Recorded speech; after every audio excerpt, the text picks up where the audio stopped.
Hello everyone and welcome to Mountain Lake Journal. I'm Tom Halleck.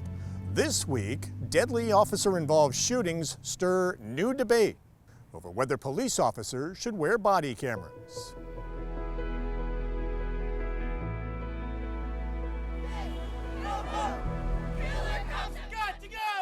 Demonstrators staged a protest in Vermont this past week over the shooting of a burglary suspect in Winooski. They want police to release video of the deadly encounter captured by an officer's body camera. Similar demands led to the release this week of body cam footage of a deadly police shooting in Charlotte, North Carolina that sparked a week of protest. Most video helps police officers because it exonerates them from claims that are made by the public. And in many cases, it helps determine if the use of force was justified. That's why police departments across the country, including Vermont State Police, would like to equip officers with body cameras and dash cams in their cars. But the equipment is costly. An in-car camera and a body camera would be looking at about $7,000 per unit, and we'd need about 200 of them. That's a major budget decision Vermont's next governor and legislature will have to make. Grant money, like the $20 million handed out just this week by the Justice Department, will help police departments across the country. But in many cases, it covers only the cameras. It can also be costly to have to store all the video they record.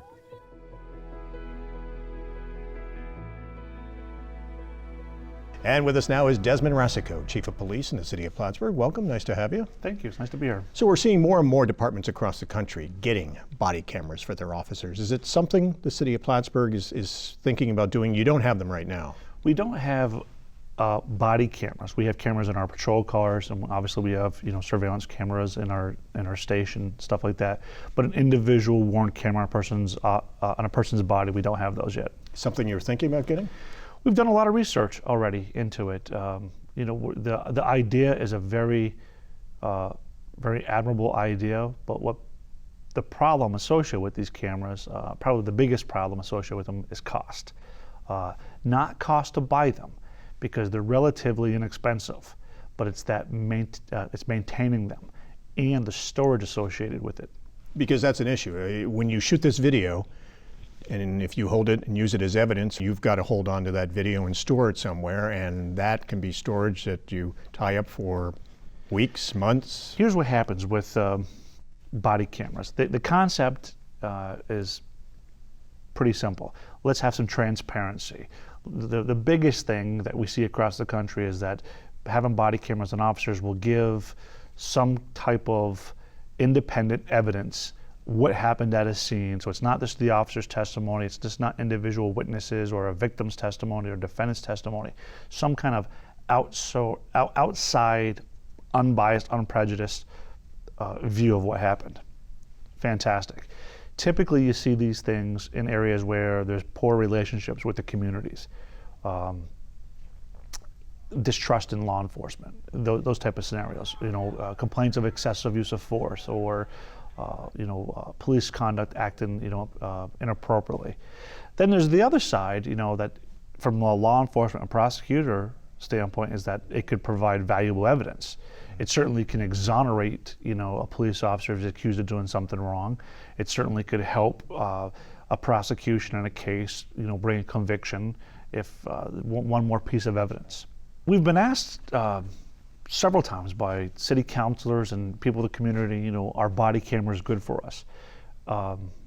In principle, it's another tool in our toolbox that could be helpful. But we also have to be fiscally responsible about what we're going to get the city involved in. People talk about the grant money and what's available, and the Department of Justice or the president will come out and say, all this money is available to get body cameras. The fact of the matter is that those are usually one-time shots, and they get you into the system, but it doesn't help you year after year after year of buying cameras, maintaining the cameras. So there's a hardware side of it, getting the actual hardware to the officers, into the station. Then there's the software part of it, where every year you have these reoccurring maintenance costs. I went to a conference last year with our IT people, and we talked about, the whole conference was just about cameras, body-worn cameras, and it was hosted by the International Chiefs Association. And I certainly had all these agencies that were kind of like the leaders in the body cameras, and they talked about all the issues associated with them. So there's a lot of civil rights issues, privacy right issues. When should you record? Should you tell people you're recording? Where to record? In people's homes, in people's bedrooms, and then how long do you keep the recording? And in this process, and those are all things that can be easily figured out. And there's a lot of great practices already implemented, best policies. In this conversation, what everybody had found out, which they didn't, they kind of realized but didn't realize the full extent of it, was the back end, the storage, and the amount of resources it took to actually get the storage, recall the storage, burn copies of disks, give copies to defense attorneys, give copies to prosecution, copies to the officers to review, and all this stuff what went with it. In this conference, they're talking about that it took petabytes, many petabytes of storage. And for the average person, they're probably saying, what's a petabyte? I was one of them. I remember I looked over at the IT person and I said, is that a lot? And they're like, wow, that's a lot of storage. So if you're a small agency where you have 5, 10, 15 people with cameras and they don't have a lot of calls for service, you may not accumulate a tremendous amount of storage needs. But if you're something where you're a larger agency, and with a lot of calls for service, you could really find yourself buried in the technology. Some people might wonder, would there be money? In the past, the city has always received drug forfeiture money from the federal government, and whether money like that would be available for something like this. That's a great question. The drug seize money has certainly changed throughout the years. We've always done criminally seized drug seize money, not administratively. So there's a little bit of confusion there. So in a nutshell, money that's seized, drug seized money, can be used to enhance a department's technology, to enhance the budget, not supplement the budget. Things that when you start creating reoccurring cost, then you kind of get into these areas where you have the money to sustain that. So for an example, if we bought a technology for the city of Plattsburgh with drug seized money, we may be saddling the city with a significant cost 3, 5, 10 years down the road if the money dries up. And the money asset forfeiture money has changed dramatically through the last decade or two. Do you see a day coming when this could change and it could become affordable enough? And if it did, then would you? Is it a tool you would want to have? I'm absolutely for cameras. I think they offer transparency. There's all kinds of research already that says that when people are on camera, they tend to act better. So that's the police officers acting better, and that's the people they're interacting with. There's been a lot of evidence to say that they will act better. Use of force decreases, people resisting decreases, false allegations decrease. So there's all kinds of positive things. So when I look at these cameras, we don't get a lot of complaints of use of force. We don't have complaints of widespread racism. In my tenure, you'll get complaints that somebody maybe acted inappropriately on a scene or said something inappropriate or use of force. Those things are investigated thoroughly. We consult with the district attorney's office. You may bring in another law enforcement agency to assist in the investigation, but it's not like they're widespread complaints. So if you have 1 or 2 every couple of years, is it worth buying 50 cameras, all that storage, all that cost, if that was your one objective, was to decrease those type of complaints? Well, we're already at the very bottom of the scale. We do over 20,000 calls of service a year.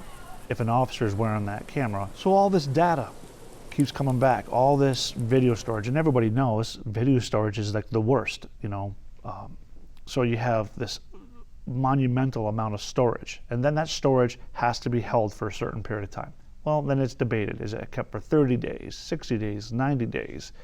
And then you have to be able to get to it.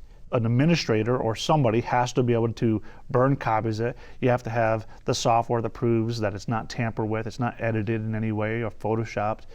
And a lot of these companies that provide these cameras have the software associated with it. It's all kind of built in. So it's not something you have to go create, but just something that you have to be aware of.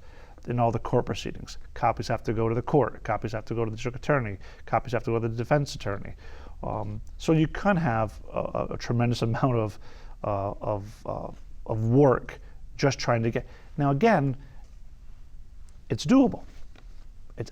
Anything's doable with the resources, but so we have to be kind of smart. And when we're already in a tough financial time as it is, we don't get a lot of resources from the city when it comes to technology. I commend people that have these body cameras. I know the Clinton County Sheriff's Office has body cameras.